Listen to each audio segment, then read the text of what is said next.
Mi nombre es Milagros Mastrulli, soy residente del Hospital Británico de tercer año y hoy vengo a dar un ateneo que se titula Diagnóstico de hipercortisolismo, el rol del cateterismo de senos petrosos. Ahí va. Bueno, para empezar vamos a hablar de lo que es el cortisol. El cortisol es lo que se conoce como la hormona del estrés, porque es una hormona que tiene un papel muy relevante tanto en la respuesta al estrés, pero también en lo que es la regulación del metabolismo y del sistema inmune. El cortisol, como sabemos, se sintetiza en la glándula suprarrenal, en la corteza, en la zona fasciculada y se sintetiza en respuesta a distintos estímulos, en principal a la secreción de la ACTH, que se sintetiza en la glándula pituitaria. A su vez, la corticotrofina, que es la CTH, se sintetiza en respuesta a la secreción de otra hormona a nivel hipotalámico, que es la CRH, que es la hormona liberadora de corticotrofina. Y todo este proceso está regulado por distintos estímulos, como son el estrés físico, el estrés psicológico, la hipoglucemia, infecciones, inflamación, y también responde a un ritmo circadiano. Bien, acá en la imagen vemos lo que es el ritmo circadiano del cortisol. Como todos sabemos, el cortisol en la planalítica debe ser la muestra tomada entre las 8:30 a las 9 de la mañana, porque es el momento donde vemos que el cortisol tiene un pico. En ese horario encontramos el punto máximo de cortisol, luego comienza a descender hasta un nadir, que sería el punto más bajo, alrededor de las 12 de la noche. Bueno, esto es un poco la síntesis del cortisol que ocurre en la corteza suprarrenal. Como sabemos, el cortisol se sintetiza desde un precursor que es el colesterol y el colesterol llega a la glándula suprarrenal. Muchas veces la ACTH actúa en este paso, estimulando la llegada del colesterol hacia la glándula y también estimula el primer paso, que es el pasaje de colesterol a pregnenolona, y para que continúe la síntesis enzimática hasta llegar al cortisol. Bueno, como todos sabemos, el cortisol tiene distintas funciones. Tiene funciones en lo que es la respuesta inmune, tiene un efecto antiinflamatorio e inmunosupresor porque actúa induciendo apoptosis en los linfocitos T, induce la disminución de producción de anticuerpos por linfocitos B y a su vez disminuye el traslado de los neutrófilos hacia la zona de inflamación. Por otro lado, tiene acción sobre efectos cardiovasculares, ayuda a sostener la presión arterial y regula la respuesta antiestrés, que es la mayor función que conocemos.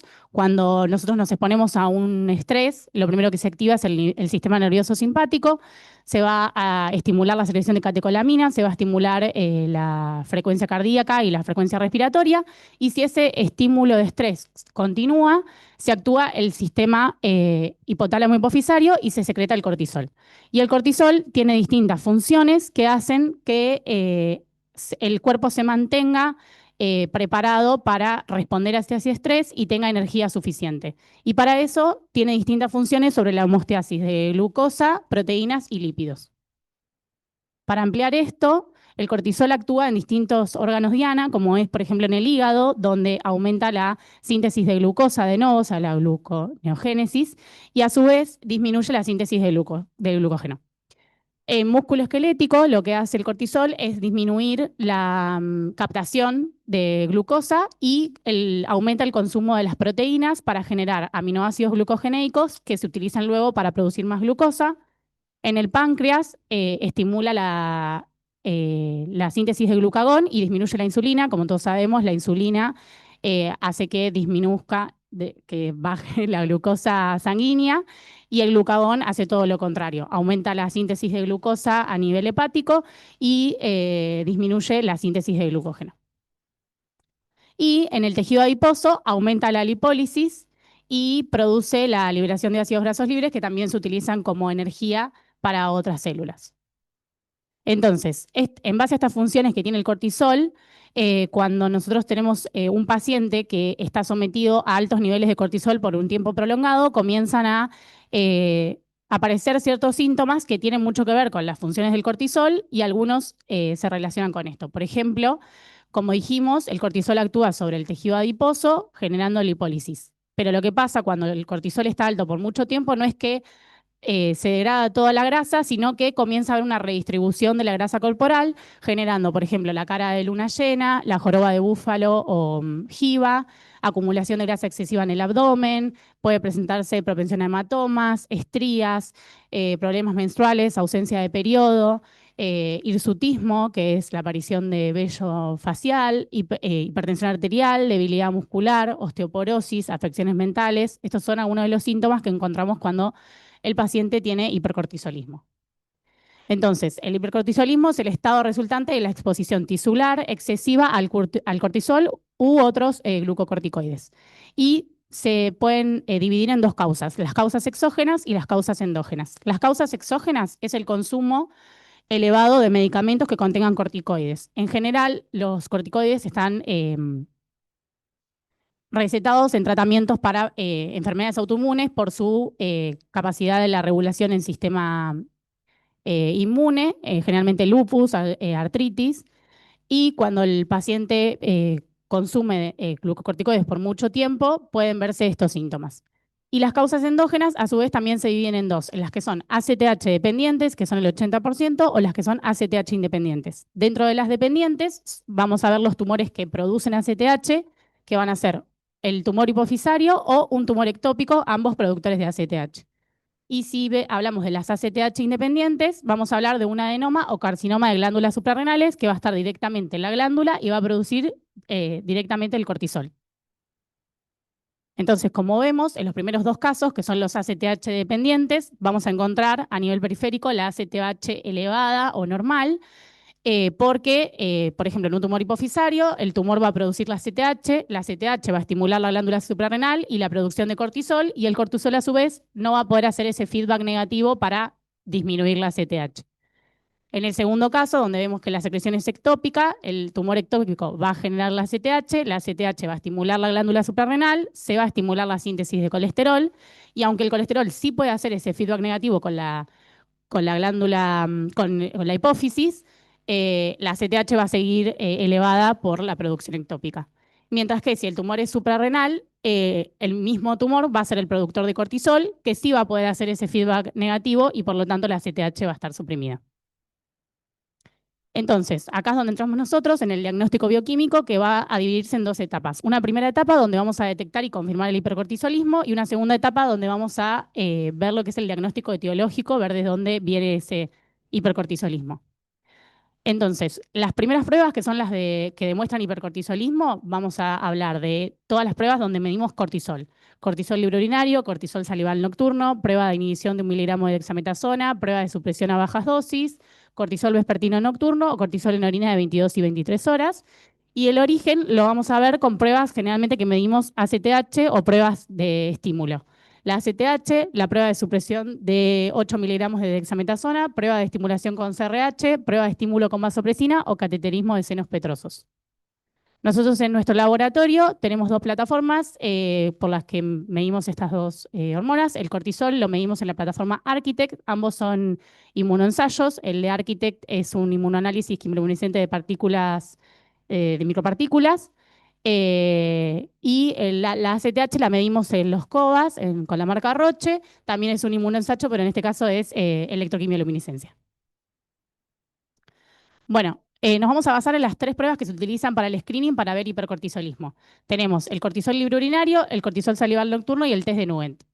El cortisol libre urinario se utiliza para detectar exceso de secreción de cortisol. El cortisol libre se filtra por el riñón y por lo tanto en una persona que tiene hipercortisolismo deberíamos encontrar en una orina de 24 horas elevado el cortisol libre urinario. El cortisol salival nocturno se utiliza para detectar pérdida de ritmo circadiano. Como habíamos visto en una de las primeras diapositivas, a las 12 de la noche tenemos un nadir, que sería el punto más bajo de cortisol, y si en una persona sana le pediríamos un cortisol en saliva a las 23 horas, deberíamos encontrarlo bajo. En los casos de pacientes que tienen hipercortisolismo y han perdido el ritmo circadiano, podemos encontrar esto alterado y encontrar el cortisol elevado. Y el test de Nugent de 1 miligramo de dexametasona, lo que se hace es darle 1 miligramo de dexametasona en la noche anterior al paciente, en la cual inhibe el eje hipotálamo hipofisario adrenal, y por lo tanto a la mañana siguiente esperaríamos que el cortisol esté suprimido. Esperamos valores menores a 5. En pacientes con hipercortisolismo, esto se pierde, esta supresión, y encontraríamos un cortisol elevado a la mañana. Entonces, esto es como un algoritmo diagnóstico cuando tenemos una sospecha de síndrome de Cushing. Lo que se hace es pedir estos 3 test que se utilizan para hacer el screening inicial. Si los 3 dan normales, se descarta el síndrome de Cushing. Si 2 o 3 dan anormales, se confirma el síndrome de Cushing. Luego lo que se hace es medir una CTH. La CTH acá se usa como punto de corte 20, que no es el valor de referencia que manejamos generalmente en los laboratorios, pero un valor de ACTH mayor a 20 se habla de que la ACTH no está suprimida. Menor a 20 se considera suprimida. Entonces, mayor a 20 se considera normal o no suprimida. Y por lo tanto diríamos que es ACTH dependiente. Luego se puede hacer un test de 8 miligramos de dexametasona, que es aumentar la concentración de dexametasona para ver si el tumor hipofisario logra inhibir. Si no inhibe, ya podemos decir que la secreción es ectópica, y se inhibe, generalmente se hace una resonancia magnética de hipófisis para ver si se puede ver el adenoma. Si el adenoma es de más de 6 milímetros, se hace una cirugía transsenfenoidal y se retira. Si es menor a 6 o normal, lo que se indica es un cateterismo de senos petrosos para confirmar la enfermedad de Cushing hipofisaria o para descartarla y volver a sospechar de una secreción ectópica. Después hay un caso particular de síndrome de Cushing que se conoce como síndrome de Cushing cíclico, que no es tan conocido, que es cuando los pacientes tienen hipercortisolismos transitorios, que tienen picos de hipercortisolismo en valles de cortisol normal o bajo. Y estos periodos donde el hipercortisolismo alterna pueden ser de días, de meses, de años. Entonces es muy difícil el diagnóstico porque el diagnóstico se tiene que hacer demostrando 3 picos de hipercortisolismo en 2 valles, por lo cual deberíamos medir al paciente 5 veces cortisol y en toda su vida y justo estar en periodos sintomáticos y encontrar el cortisol elevado o bajo. Por lo cual, este tipo de síndrome de Cushing es muy complicado de diagnosticar. Bueno, vamos a empezar conociendo a la paciente del caso clínico, que es una paciente femenina de 54 años que concurre al hospital con náuseas, fotofobia y migrañas, y al examen físico tenía un leve hirsutismo facial, una jiba prominente y rubicundez facial, que es que tenía como colorado los cachetes. Se le solicita una resonancia magnética por estos síntomas que tenía y se le encuentra una hiperplasia hipofisaria. Con esta resonancia también se le da para hacer un laboratorio completo en el que le piden un cortisol de 8 horas que le da dentro del valor de referencia, un cortisol a las 23 horas que da dentro del valor de referencia, un cortisol libre urinario que da dentro del valor de referencia también, y una ACTH que, como vemos, el valor de ACTH de referencia es menor a 54, también dentro del valor de referencia. A ese mismo laboratorio también se le da para que se haga un test de Newent que lo completa en enero del 2023 y arroja un resultado de 6,5, es decir, que no inhibe. Entonces, en este punto, el médico comienza a pensar si la paciente podría tener un síndrome de Cushing cíclico o si este resultado había sido un falso positivo del test de Newent, porque los demás exámenes le habían dado normal y, como habíamos visto en el algoritmo, teníamos que tener 2 de 3 anormales, y en este caso ya tenía uno solo. En octubre de 2023 le vuelven a pedir un test de Newent y ahora le da aún más positivo, o sea, inhibe menos el test de Newent, y con 2 test de Newent positivos siguen sospechando de este síndrome de Cushing cíclico. Como ella vuelve por los mismos síntomas y con más agudizado todo, en marzo del 2025 deciden hacerle todo el perfil nuevamente. En este caso encontramos un cortisol de 8 horas dentro del valor de referencia, ahora un cortisol salival de 23 horas positivo, es decir, superior al valor de referencia, un cortisol libre urinario muy superior al valor de referencia, o sea, también positivo, una CTH que, aunque es menor a 54, como vimos en el algoritmo, es mayor a 20, o sea, no está inhibida, y otra vez un Newent que no inhibe. Por lo tanto, ahora tenemos las 3 pruebas de 3 y se le hace el diagnóstico de síndrome de Cushing ACTH dependiente. Bien, como mencioné anteriormente, luego de hacer la primera parte del diagnóstico, que sería confirmar el síndrome de Cushing, tenemos que hacer la parte etiológica. Y para eso entra el cateterismo de senos petrosos. El cateterismo de senos petrosos es una de las técnicas más sensibles para detectar secreción, diferenciar secreción hipofisaria de secreción ectópica de ACTH, y es una prueba que es el gol estándar por su alta sensibilidad diagnóstica, especificidad y precisión. Lo que vemos en la imagen es cómo se van introduciendo los catéteres hasta llegar a los senos petrosos que se ubican en el cráneo. Los senos petrosos son las venas, o sea, los senos venosos, donde drena directamente la sangre de la hipófisis. Entonces, si nosotros pudiéramos, como en este caso, medir la sangre de esos senos, estaríamos viendo lo que pasa en ese momento en la hipófisis. Bueno, un poco de la técnica, lo que se hace es introducir catéteres, que puede ser bilateralmente o unilateralmente, por la vena femoral y subir hasta lo que es la cavidad de los senos petrosos. Se introducen 2 catéteres, uno para cada seno, y a su vez se le pone a la paciente una vía periférica para obtener sangre venosa periférica. En un punto se le administra desmopresina, que lo que va a hacer es estimular las células de la hipófisis para producir ACTH, y luego se van a tomar simultáneamente muestras de ACTH en sangre periférica y en los senos petrosos, y luego se va a evaluar si existe un gradiente de concentración que indique secreción hipofisaria. Acá cabe aclarar que nosotros participamos muy activamente de este proceso, vamos al quirófano y estamos presentes al momento de hacer el cateterismo, sobre todo para la parte preanalítica, que es muy importante. Es importante en este caso rotular bien las muestras, claramente, porque un error en el rótulo de las muestras, de equivocarte de un seno o de una sangre periférica o de un tiempo, arruina todo el proceso. Entonces es muy importante la parte preanalítica y por eso desde quirófano nos piden que vayamos al quirófano y estemos presentes para ser más personas en el llenado de tubos y que no haya ninguna confusión a la hora de que se entreguen las jeringas, porque siempre es un lío, o equivocarse los tubos, o llenar tubos incorrectos, o enrasarlos mal y que luego la prueba sea no concluyente. Entonces, para repasar, lo que se hace al momento basal es extraer una muestra de sangre. Vamos a tener 3 muestras de sangre a nivel basal, una de cada seno y una periférica. A todas las muestras se le va a medir ACTH y prolactina. ¿Para qué se mide la prolactina? Se mide para validar la correcta localización y calidad de la muestra. ¿Por qué? La prolactina es una hormona que se secreta de forma continua por la hipófisis y debería estar entre 1,8 o 2 veces más elevada en el seno petroso que en la periferia. Entonces, cuando terminamos todo el proceso, medimos la prolactina en estas muestras para confirmar que estábamos bien localizados. El médico obviamente entra y por contraste va viendo dónde está localizado, pero para confirmar que estamos dentro de los senos petrosos debemos medir una hormona que sabemos que debería estar más elevada en los senos que en la periferia. Luego a los 0 minutos se hace la inyección de desmopresina. La desmopresina es un análogo de vasopresina que hace que estimula los receptores B3 que están en el adenoma hipofisario y hace que se libere ACTH, que las células respondan liberando ACTH. Y luego se miden a los 2 minutos, a los 5 minutos y a los 10 minutos las mismas hormonas, siempre recordando que en cada tiempo vamos a tener 3 muestras, una de cada seno y una de periferia. Luego lo que se hace es un gradiente central sobre periférico, es decir, se divide el ACTH del seno petroso sobre la ACTH de la periferia. Si ese gradiente central periférico es mayor a 2 basal o mayor a 3 posestímulo, se confirma la enfermedad de Cushing hipofisaria.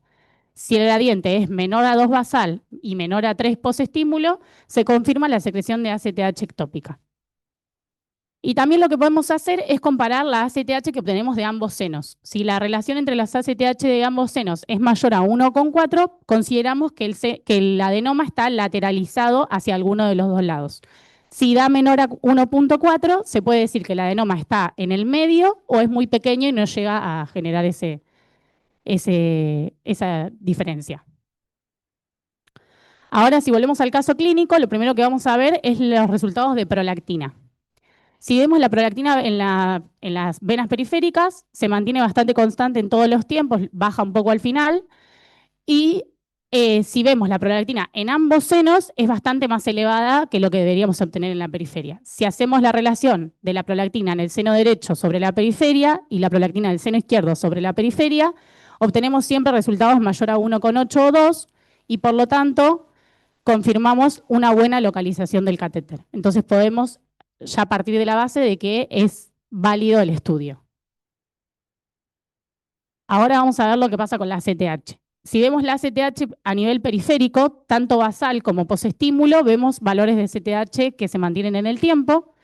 En el seno petroso derecho sí encontramos un poco más elevada la ACTH que a nivel periférico, pero lo que pasa luego del estímulo no es tan notorio ese pico, mientras que en el seno petroso izquierdo ya inicialmente es mucho más alta la ACTH que en la periferia, y luego del estímulo hay un pico bastante notorio porque pasa de 664 a 1700 y luego comienza a descender con el tiempo. Si hacemos las cuentas, la ACTH del seno derecho sobre la periferia basal da menor a 2 y posestímulo da menor a 3, por lo tanto no podríamos decir que el adenoma está localizado en ese seno, pero si hacemos el seno izquierdo, la ACTH del seno izquierdo sobre la ACTH de la periferia, vemos que al momento basal es mucho mayor a 2 y al momento posestímulo es mucho mayor a 3, y por lo tanto confirmamos una enfermedad de Cushing hipofisaria.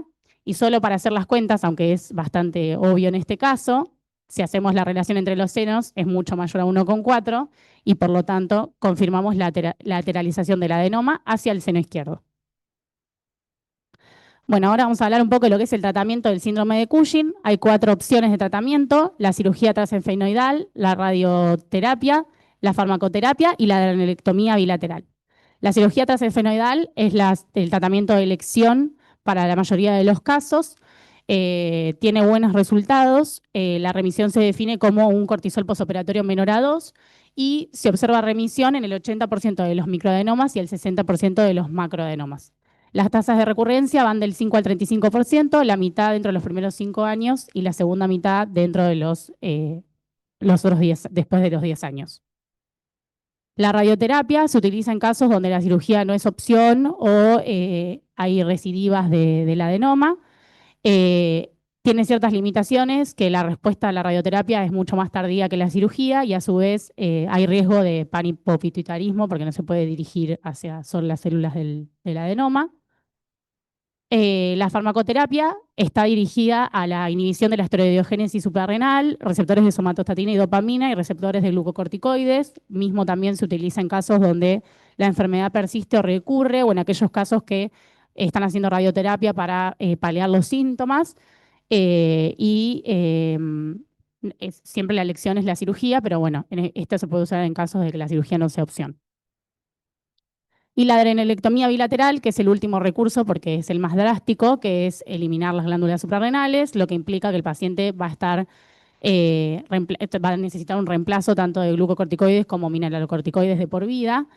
Se usa en casos extremos donde el paciente no puede ser tratado de otra forma y hay un riesgo de lo que es el síndrome de Nelson, que es que el tumor crezca de forma agresiva con una hiperpigmentación y elevación de la ACTH, por lo tanto requiere vigilancia estrecha. En el caso de nuestra paciente, está en tratamiento de ketoconazol, que es un inhibidor de la esteroidiogénesis suprarrenal, porque está esperando al plan de tratamiento, que es la cirugía. Se le está indicada el plan de cirugía de transesfenoidal para eliminar el microadenoma de seno petroso hacia el lado izquierdo.